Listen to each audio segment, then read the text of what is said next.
Hello. Allow me to introduce myself.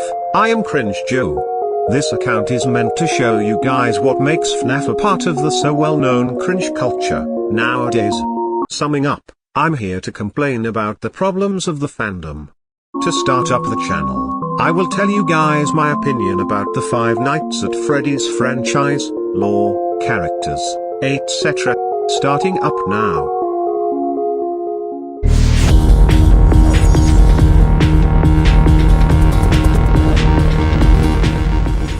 The first Five Nights at Freddy's game, and best in my opinion, released on August of 2014, becoming revolutionary to indie games and horror almost overnight. The atmosphere, sound, the lack of movement in such a small space, and the little of defense the player had was perfect for a really frightening game, back then. Plus, people found out that the game has a lore, and that was the key to their success Five Nights at Freddy's has today. Scott Cawthon, the creator of this empire, saw that everybody liked a game of his, after years of games that failed completely. So, he released a second game, saying it would be a sequel, but it's actually a prequel. Then, with the intention of ending FNaF, Scott released the third game. The game people didn't like as much as the other two. Anyways, FNaF is a magical, revolutionary, innovating franchise. If I had to make a tier list, FNaF 1 would be on the top and, unpopular opinion, FNaF 6 would be in the bottom.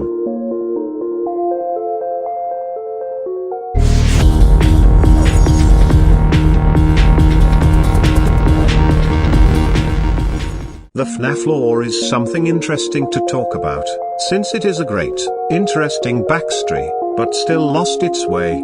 Of course, there are still plenty of mysteries out there in FNaF. Mysteries that haven't been solved since their release, like, who's the phone guy or who's the green fella in Juniors. But, about what we know, the FNaF lore is something interesting. My opinion is, their backstory is great, love it, but lost its way. Back in 2015, we thought that FNaF was a paranormal activity, but now, with the remnants and stuff, it's more of a sci-fi than a paranormal activity. I like the idea of the remnants and agony. But what the f is Phasgoo? It's the worst thing Scott has ever made, along with male Springtrap pregnancy and turning humans into gum. What I'm saying is, that the FNaF lore has ups and downs. Ups like the origins of William Afton and the Paragraph 4 plan in FNaF 6, and downs like, as mentioned before, Phasgoo, male Springtrap pregnancy, the return of Molten Freddy in security breach after such a perfect way to end a chapter of FNaF, and other stuff. Of course, I still love the FNaF lore.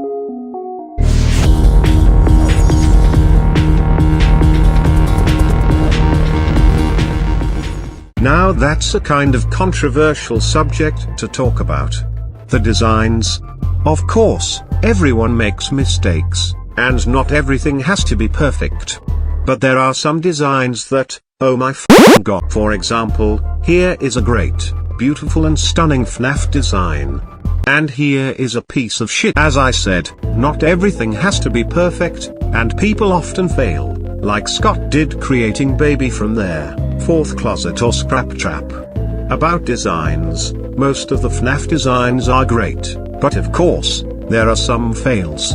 About character development, some of them are simple, but great, but some of them are just okay. If we put William Afton by the Blob's side, they are incomparable. Afton is a great and well-made villain while the Blob is just a horrible idea. So, about character development, a lot of the characters are pretty well made, but there are other characters that holy shit.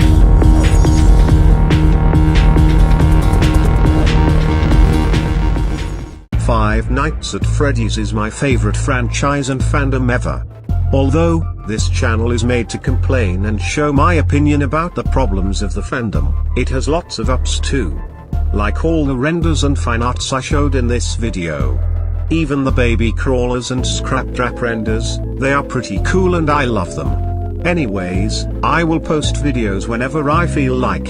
And if you liked their video, or agree with my opinion, you can leave a like and maybe subscribe. Or not, it's your decision. This is Cringe Joe, ending the first video of the channel.